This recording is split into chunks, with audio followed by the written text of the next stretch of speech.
Ya, shalom para sahabat pelayanan. Kita bertemu lagi di siri yang kedua. Ya, firman Tuhan yang saya kongsikan yang bertemakan hidup damai dalam Kristus, yang dikutip dari Injil Yohanes 14, 21 sampai 25. Jadi yang pertama-tama sekali saya ucapkan selamat pagi ya kepada para sahabat pelayanan yang berada di luar sana. Ya, selamat beraktiviti mereka yang beraktiviti pada hari-hari ini, dan selamat bekerja kepada mereka yang bekerja pada hari-hari ini, dan juga saya ucapkan kepada mereka yang melangsungkan ibadah pada pagi hari-hari ini. Dan terima kasih karena Anda masih menyokong saya, support saya, khususnya para sahabat pelayanan yang berada dalam grup sekolah kehidupan, dan juga kawan-kawan di Facebook. Ya, terima kasih untuk support Anda, dorongan Anda. Ya, dan saya percaya ini merupakan kesinambungan yang Tuhan kehendaki dalam kehidupan saya untuk menyampaikan kebaikan Tuhan lewat daripada firman-Nya. Jadi, mari pada pagi ini untuk tidak melengahkan masa kita lagi, ya, kita akan membaca bersama-sama, khususnya untuk mereka yang sedang mengikuti saya pada saat ini di dalam ibadah, ya, melalui media massa ini. Jadi kita lihat di Yohanes 14 ayat 21 sampai 25.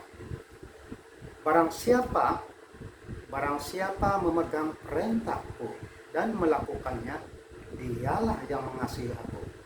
Dan barang siapa mengasihi aku, ia akan dikasihi oleh Bapakku. Dan aku pun akan mengasihi dia dan akan menyatakan diriku kepadanya.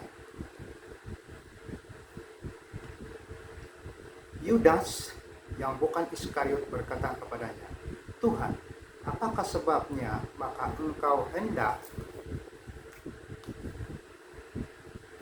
menyatakan dirimu kepada kami dan bukan kepada dunia? Jawab Yesus, jika seorang mengasihi aku, ia akan menuruti firman-Ku, dan Bapakku akan mengasihi dia, dan kami akan datang kepadanya dan diam bersama-sama dengan dia. Barang siapa tidak mengasihi aku, ia tidak menuruti firman-Ku, dan firman yang kamu dengar itu bukanlah daripadaku, melainkan daripada Bapa yang mengutus aku. Semuanya itu kukatakan kepadamu selagi aku berada bersama-sama dengan kamu. Haleluya. Ya.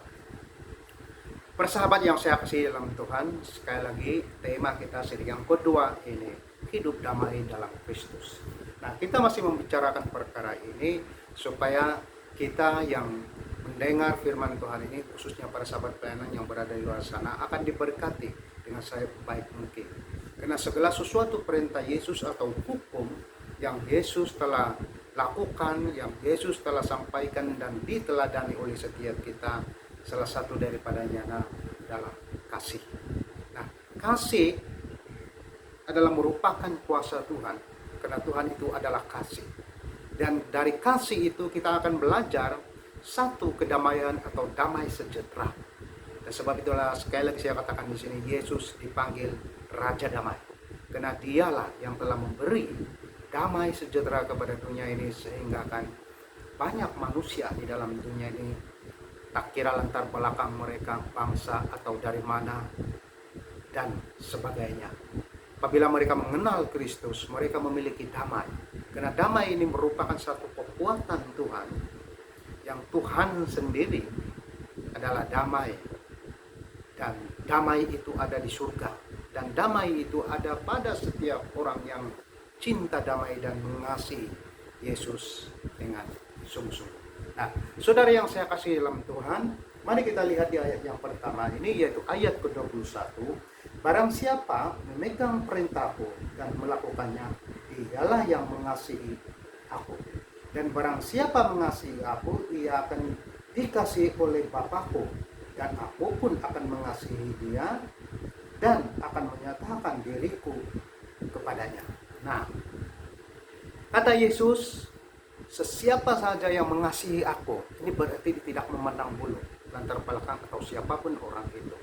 Kalau orang itu mengasihi Tuhan dengan sungguh-sungguh, siapapun dia, kalau dia sungguh-sungguh mengasihi Tuhan dan melakukan perintah Tuhan atau perintah Tuhan Yesus itu adalah bukti daripada setiap kasih yang ada dalam kehidupan dia. Kasih itu bukan satu, bukan dua, malahan banyak, beribu, malahan luas, besar arti kasih itu. Dan itu cara Tuhan memandang tentang kasih yang telah dipercayakannya kepada setiap orang yang sudah dipilih sejak semulanya untuk merangkul kasih itu, melakukan kasih itu. Bahkan kasih itu berjalan baik di dalam kehidupan dia. Bahkan kasih itu diterjemahkan dengan berbagai-bagai perkara. Ya, bukan saja perkataan, tindakan, cara pikir, tapi berbagai-bagai perkara kasih itu boleh diterjemahkan dalam kehidupan orang yang percaya. Nah, sebab itulah Yesus mengatakan di sini, barang siapa memegang perintahku dan melakukannya, dialah yang mengasihi aku. Dialah yang mengasihi aku. Ya, jadi barang siapa melakukannya, dialah yang mengasihi aku, melakukannya. Nah, ini kita harus paham ini. Mengasihi itu sebenarnya kan lebih daripada tindakan perkataan, yaitu melakukannya. Nah, itulah kasih. Nah, sebab itu kalau kita melihat sejarah penceritaan dalam kehidupan Yesus ini, kita akan melihat berbagai-bagai perkara yang Yesus telah lakukan dengan tindakannya. Dia menyembuhkan orang sakit, dia menolong orang susah, dia memberi makan kepada orang yang tiada makanan, dan berbagai-bagai kebajikan dan moral yang Yesus tunjukkan itu sebenarnya semuanya melalui daripada kasih yang ada di dalam kehidupan dia. Dan sebab itulah Yesus ini digelar Raja Damai, karena dia memiliki kasih yang begitu besar kepada dunia ini. Dan firman Tuhan berbicara, setiap tindakan dan kelakuan yang dia perlakukan, yang dia lakukan dalam dunia ini merupakan kasih. Dan itulah tujuan Yesus datang ke dalam dunia ini, supaya setiap orang yang percaya kepadanya, katanya barang siapa yang percaya kepadanya dan melakukan kasih, itu dialah yang mengasihi aku. Jadi kalau kita mengasihi Tuhan dan melakukan perintahnya, nah kita sedang mengasihi dia. Dan apabila kita melakukan kasih itu kepada orang-orang sekeliling kita, kita sedang mengasihi Yesus. Ya, sebab Yesus pernah memberi pengajaran sedemikian rupa. Dia mengatakan seperti ini, kalau engkau menolong orang susah, melawat orang di penjara, menolong orang yang tiada makanan, dan beri pakaian kepada orang yang tiada pakaian, dan melakukan kebajikan-kebajikan kepada orang sekeliling Anda, katanya, siapapun mereka itu, kamu sedang melakukannya untuk saya, dia cakap. Nah, ini adalah bukti daripada barang siapa, sesiapa saja yang melakukan perintah Tuhan dan melakukannya, dialah yang mengasihi Tuhan. Dan barang siapa mengasihi aku, dia cakap, dia dikasihi oleh Bapakku. Nah, ini kita harus paham ini. Barang siapa yang mengasihi Yesus, dia orang itu, atau orang itu dikasihi oleh Bapaknya di surga. Jadi, mari kita bayangkan, kita tak mungkin mendapat kasih karunia daripada Allah Bapa di surga kalau kita tidak mengasihi Yesus. Sebab Yesus itu adalah satu-satunya anak tunggal Allah yang akan dikorbankan di atas kayu salib untuk membuktikan kasihnya kepada dunia ini, kepada manusia berdosa, untuk menebus dosa mereka. Jadi dia satu-satunya. Jadi ini sangat jelas gambaran Tuhan itu, yang Tuhan tidak kelihatan dan akhirnya kelihatan lewat daripada tubuh jasmani Yesus itu. Jadi dari situlah kita belajar bagaimana kita mengenal Allah Bapa di surga. Karena Yesus mengatakan, seringkali dia katakan, Bapa di dalam aku di dalam Bapa. Kalau engkau berada di dalam aku berada di dalam engkau, dia cakap. Kalau engkau menolak aku juga menolak engkau di hadapan Bapa, dia cakap. Jadi bayangkan ini. Kalau kita sudah mengenal Yesus, itu berarti kita sudah mengenal Bapa di surga. Dan satu-satunya jalan kita untuk masuk surga yaitu percaya kepada Yesus. Sebab perintah ini diturunkan oleh Yesus, diberikan oleh Yesus. Perintah yang diberikan kepada umat percaya, supaya mereka melakukan apa yang Yesus kehendaki, apa yang Yesus perintahkan. Supaya setiap orang yang melakukan perintah Tuhan Yesus itu, mereka akan dikasihi oleh Bapaknya. Dan aku pun akan mengasihi dia. dan akan menyatakan diriku kepadanya. Dia cakap, aku pun mengasihi dia dan aku menyatakan diriku kepadanya. Nah, inilah kasih Yesus.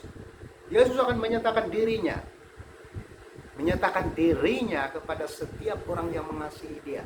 Jadi kalau kita tidak mengenal Yesus, kita tidak akan mengenal pernyataan Allah Bapa di surga. Tapi kalau kita mengenal Yesus, kita akan mengenal penyertaan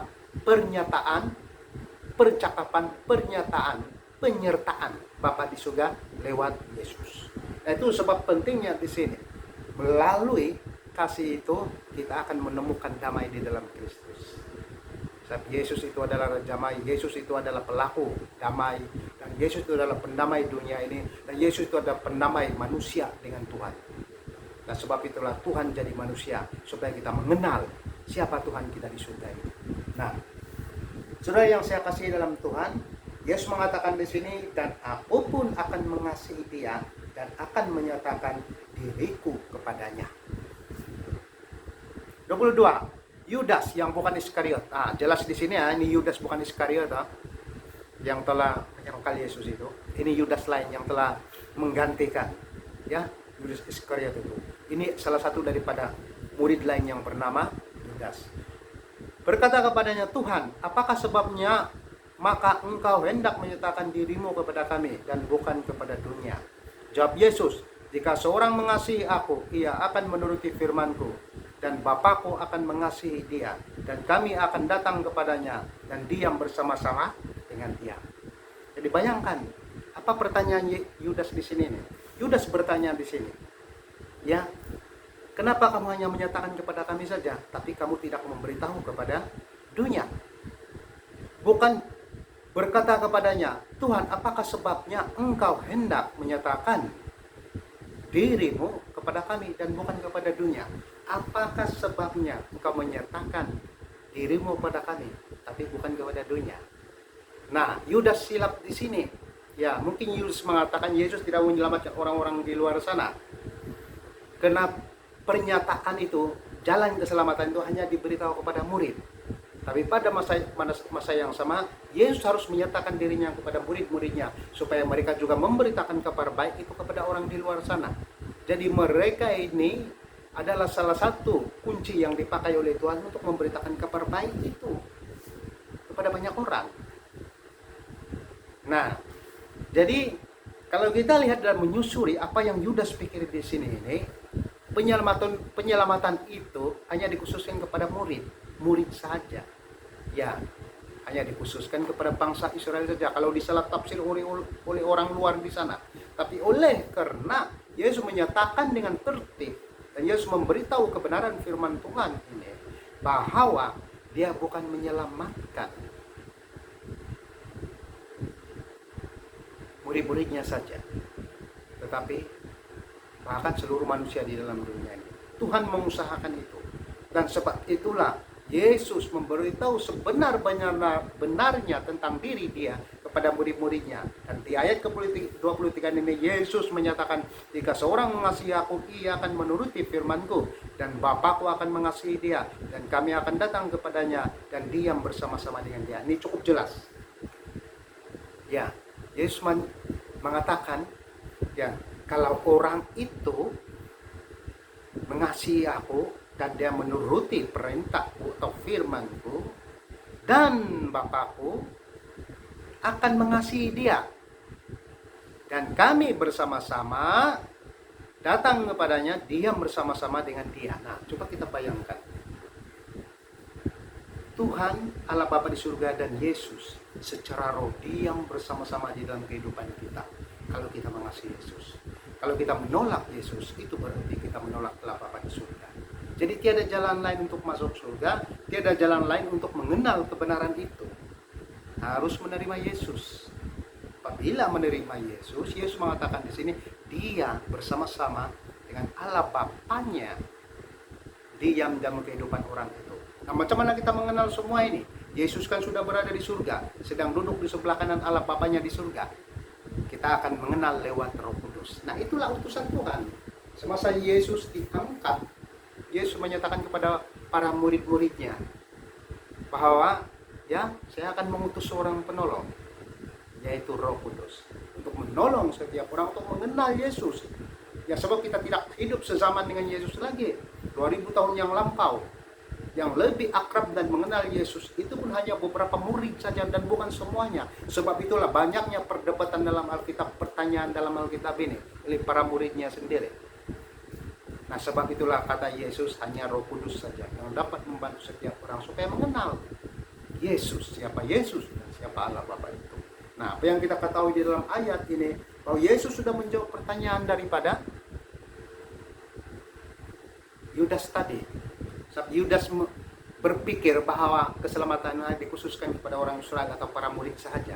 Tapi sebenarnya bukan dikhususkan kepada mereka saja. Tetapi kata Yesus di sini, jika seorang mengasihi aku, jangan katakan banyak orang.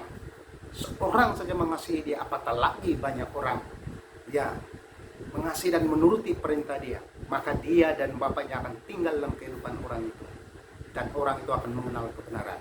Dan orang itu akan menyampaikan kebenaran demi kebenaran lewat daripada pengenalannya akan Yesus. Nah, sebab itulah Roh Kudus juga tidak dapat bekerja sama dengan kita sekiranya kita tidak mau percaya Yesus. Sebab melalui Yesus ini setiap orang dapat diselamatkan. Dan itulah yang dikerjakan oleh Roh Kudus itu, Sang Penolong itu, untuk mengingatkan kita, memberitahu message-message yang terbaik daripada Tuhan, supaya kita diperingatkan, supaya kita diberi pengajaran, diberi teguran, dan segala macam kebaikan yang Tuhan lepaskan dalam kehidupan kita, yang Tuhan berikan kepada kita. Teguran Tuhan itu luas, supaya kita lebih mengerti dengan lebih dalam, dengan lebih peka, lebih baik lagi di masa-masa yang akan datang, terutamanya di zaman Alat Baru ini. Dan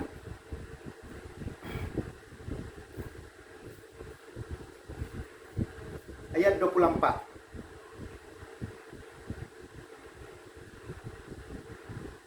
Ya.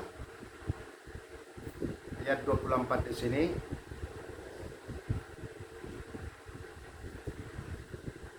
Barang siapa tidak mengasihi aku, ia tidak menuruti firman-Ku. Dan firman yang kamu dengar itu bukanlah daripadaku, melainkan daripada Bapa yang telah mengutus aku. Jadi kita jangan salah di sini ya. Bukan Yesus tidak berkuasa. Yesus berkuasa dalam segala sesuatunya. Tapi pada masa yang sama, sebagai anak tunggal Allah yang dikandung oleh anak darah Maria dan Roh Kudus itu sendiri, ya, yang telah masuk dalam rahim Maria dan menjadi manusia. Roh Tuhan yang telah menjadi manusia. Nah, ini kita harus paham. Bukan berarti Yesus tidak berkuasa di sini. Yesus berkuasa. Oleh karena Yesus berkuasalah, Yesus diberi keutamaan oleh Allah Bapa di surga. Dan oleh karena Yesus berkuasalah, ia menyampaikan pernyataan, perkataan, firman yang datang daripada surga itu, daripada Bapanya sendiri. Nah, inilah satu peneguhan kepercayaan orang Kristen. Di ayat ke-24 ini, barang siapa tidak mengasihi aku, ia tidak menuruti firman-Ku. Dan firman yang kamu dengar ini bukanlah daripada aku, melainkan dari Bapa yang mengutus aku. Melainkan dari Bapa yang mengutus aku. Jadi bayangkan di sini kata-kata seorang anak kepada bapaknya. Tuhan yang sudah menjadi manusia, dia tidak akan melakukan sesuatu perkara yang keluar daripada perintah yang maha kuasa itu. Itu berarti Yesus ini bukan Tuhan. Dia tetap Tuhan. Ya, secara jenisnya, secara rohnya dia tetap Tuhan, sama dengan Allah Bapa di surga. Tapi yang membedakan sekarang ini, Yesus adalah manusia. Karena firman Allah sudah jadi manusia. Nah, ini juga harus kita pahami. Jangan sampai kita silap di dalam perkara ini, mengertikan perkara ini bahwa Yesus tidak berkuasa, bahwa standar Yesus itu lebih rendah. Tidak. Walaupun Yesus menyatakan perkataan ini ketaatan. Sebab itulah apa yang disampaikan Yesus itu bukan karangannya sendiri. Ya. Dan kita harus ingat, dia jadi manusia itu dia paham akan dosa. Dia tahu buruk baik. Dia tahu segalanya. Ya, tetapi dia tidak mungkin dapat menyangkal kebenaran yang datang daripada Allah Bapa. Sebab kita harus percaya bahwa roh Allah Bapa itu ada dalam diri dia, yang menyatakan segala sesuatunya katanya. Ini pernyataan Yesus sendiri. Jadi segala sesuatu yang dilakukan oleh Yesus itu tidak akan menghilangkan atau meniadakan kekuasaan, kemahakuasaannya sebagai Tuhan. Dia tetap Tuhan. Tapi pada masa yang sama, perintah Allah Bapa harus diikutinya sebagai manusia yang menyampaikan ini adalah kemanusiaannya kepada pendengarnya, pada muridnya. Dan itulah ketaatan. Dan itulah kebenaran. Yesus tidak pernah mereka-reka cerita untuk kepentingan pribadi sebagai manusia. Karena dia tahu, ya, dia ini utusan sebagai manusia. Tapi pada masa yang sama, roh yang ada dalam dirinya adalah Roh Kudus, adalah roh Tuhan itu sendiri. Dan itulah yang sedang memimpin tubuh manusia dia untuk menyampaikan kebenaran firman Tuhan. Nah, ini yang harus kita sadar. Bukan berarti Yesus tidak ada kuasanya, tidak maha kuasa, dan tidak dapat melakukan apa-apa. Jadi bayangkan sebelum ini Yesus melakukan penyembuhan, mujizat, dan berbagai-bagai lagi. Firman Tuhan berbicara, kalau dicatat semuanya, satu dunia tidak cukup untuk dicatat-catat. Sebab perbuatan Yesus sangat besar di dalam dunia ini bagi penyelamatan manusia dalam dunia ini. Untuk menebus dosa-dosa mereka, supaya mereka tidak dihukum masuk di dalam neraka, bahkan mereka diselamatkan dan masuk dalam kerajaan surga. Nah, itu satu motif utama, tujuan utama Yesus untuk datang dalam dunia ini.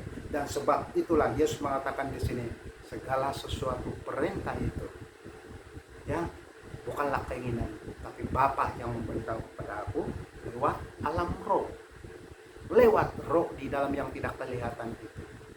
Satu jenis dengan Bapanya, sama-sama Tuhan, sama-sama roh Tuhan. Itu yang menyampaikan. Yang menyampaikan adalah kemanusiaannya kepada orang-orang di sekeliling dia, yang sama manusia dengan dia, seperti kita semua di sini. Kalau Yesus duduk berdiri di sini ini, Yesus menyampaikan firman Tuhan itu, kita mengerti, kita paham, so kita sama-sama manusia dengan dia. Tapi firman yang disampaikan itu bukanlah disampaikan oleh manusianya, tetapi disampaikan oleh Bapa di surga lewat alam roh, lewat roh Tuhan yang ada di dalam diri Yesus itu sendiri. Nah, itulah kebenaran. Nah, ini yang tidak difahami oleh banyak orang dalam dunia. Dan ayat terakhir, sesungguhnya itu kukatakan padamu, selagi aku berada bersama-sama dengan kamu. Nah, ayat 26 dan seterusnya kita akan sambung di masa yang akan datang. Jadi sesungguhnya itu kukatakan kepadamu, selagi aku berada bersama-sama dengan kamu. Nah, jadi saudara yang saya kasih dalam Tuhan, Yesus tidak mungkin mengatakan sesuatu yang keluar daripada kas kebenaran firman Tuhan. Tapi Yesus mengatakan sesuatu yang telah diperintahkan oleh Bapanya di surga. Dan itu sebab di ayat 25 ini, semua itu kau katakan kepadamu selagi aku berada bersama-sama dengan kamu. Selagi Yesus bersama-sama dengan para muridnya, dia mengatakan semua itu dan mengatakan kepada kita semua di sini lewat firman ini, lewat dorongan dan didikan Roh Tuhan atau Roh Kudus dalam kehidupan kita. Nah, saudara yang saya kasih dalam Tuhan, mari pada saat ini kita terus percaya kepada Tuhan, mengingatkan akan kebaikan Tuhan, hidup dalam cinta damai. Apapun pergolakan di luar sana, apapun pancingan-pancingan iblis, komplain-komplain manusia dalam dunia ini tentang kehidupan kekristianan di dalam dunia ini, di zaman akhir ini, itu bukan satu masalahnya. Satu masalahnya apabila kita terpancing dengan godaan-godaan iblis, membuatkan kita marah, membuatkan kita senang bertengkar dengan orang, gaduh dengan orang, membuatkan kita melakukan, ya, melanggar perintah-perintah Tuhan. Jadi kita harus tampil berbeda. Kita jangan takut untuk tampil berbeda di luar sana. Kita seorang Kristen harus menjadi Kristen yang patuh kepada perintah Tuhan Yesus. Dan inilah perintah Tuhan Yesus, mengasihi sesama. Mungkin dunia ini mengajar para sahabatnya, kasihilah kawan-kawanmu, kasihilah sahabatnya. Tapi Yesus mengajar, selalu saya kutip ayat ini, maju selangkah. Dan Yesus mengatakan, kasihilah musuhmu, berdoalah kepada orang yang menganiaya kamu. Ini adalah kata keramat. Kata kalimat ini penuh kuasa. Hanya Tuhan saja yang mampu berkata-kata seperti ini. Dan tak mungkin manusia dapat berkata-kata seperti ini dengan kekuatan dagingnya. Tapi Yesus dapat berkata-kata ini karena dia adalah Tuhan yang hidup, yang telah menjadi manusia untuk menyelamatkan manusia kita sebagai orang Kristen, kita sangat bersyukur apabila kita dipanggil di dalam pelayanan ini untuk memberitakan perkabaran yang baik, yang terunggul ini, supaya banyak orang mengenal Kristus lewat perkabaran baik. Saudara dan saudara yang saya kasih dalam Tuhan, sebelum saya mengakhiri firman Tuhan ini, mari kita berdoa. Tuhan Bapa Surgawi, kami berdoa pada pagi hari ini. Kami sangat bersyukur sekali lagi karena kami sudah menyampaikan firman ini Tuhan yang sebaik mungkin kepada publik, kepada para sahabat pelayanan di luar sana. Kami sangat bersyukur Tuhan karena di musim pandemik ini Tuhan, Kau tak pernah membatasi pelayanan kami, bahkan Engkau membuka pelayanan kami dengan sebaik mungkin, supaya setiap kami yang mengenal Engkau Tuhan, kami menemukan solusi demi solusi dalam kehidupan kami. Tuhan, Engkau sungguh baik. Engkaulah Allah yang menjadi pendidik pengajar dalam kehidupan rohani kami, sehingga akan setiap kami yang membaca firman-Mu, yang belajar firman-Mu, setiap kami yang melayani Engkau siang dan malam, tak kira waktu, di saat susah, di musim pandemik, ya di musim kegawatan, masalah keuangan, masalah keluarga, sakit penyakit, kami tetap teguh dan kuat di dalam Tuhan. Karena Engkaulah Allah yang telah menyediakan yang terbaik bagi kami, supaya setiap kami yang mengerti akan kehendak Engkau, bahwa pentingnya cinta damai, pentingnya mengasihi Engkau, dan pentingnya hidup di dalam Engkau. Karena kami percaya Tuhan, firman-Mu ini sungguh berkuasa yang akan memberikan kami solusi dalam kehidupan kami, supaya setiap kami yang belajar dapat pengertian yang datang daripada pimpinan Roh Kudus. Terima kasih Tuhan Yesus. Saudara yang saya kasih dalam Tuhan, ada satu kata pepatah. Ya. Kata pepatah ini merupakan satu kekuatan fondasi secara moral kepada setiap orang. Kita mendirikan rumah. Rumah itu harus didirikan dengan fondasi yang kuat. Harus didirikan dengan penuh persiapan, keperluan, kelengkapan-kelengkapan yang ada. Dibina satu kali dengan fasilitas yang cukup. Nah, bagaimana kita membina kehidupan rohani kita, rumah rohani kita? Harus ada kelengkapan, harus ada penyertaan Tuhan, kehidupan rohani yang baik. Ini saya dapat ungkapkan dan saya pegang ya sebagai moral dalam kehidupan saya. Tapi pada masa yang sama, banyak orang melihat ini adalah kebaikan biasa. Orang beragama dan melakukan agamanya dengan sebaik mungkin. Tapi kita tidak sadar bahwa di dalam setiap aktiviti kita yang bersifat moral itu sebenarnya ada rohani di dalamnya. Ada Tuhan yang sedang memimpin. Dan kalau kita berbicara tentang membuat rumah rohani, Alkitab juga berbicara tentang perkara itu. Dan selalunya dunia ini memungut kata-kata Alkitab. Ya, sebagai satu dorongan, kata mutiara. Ya, baik orang tidak percaya maupun orang tidak percaya. Tapi sebenarnya semua itu datang daripada Tuhan Yesus. Dan Tuhan Yesus itu adalah fondasi, akar iman, rumah rohani orang percaya yang membuatkan orang bertumbuh di dalam damai kasih Kristus. Terima kasih.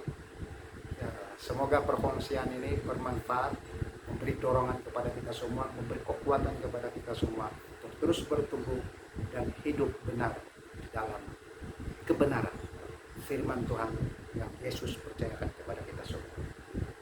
Jadi, saudara yang saya katakan Tuhan, salam damai, salam mufakat, dan salam sedar.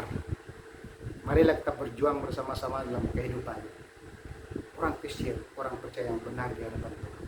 Supaya kita menjadi berkat bagi bangsa ini dan menjadi kemuliaan bagi nama Tuhan Yesus Kristus yang layak dipuji dan disembah. Haleluya.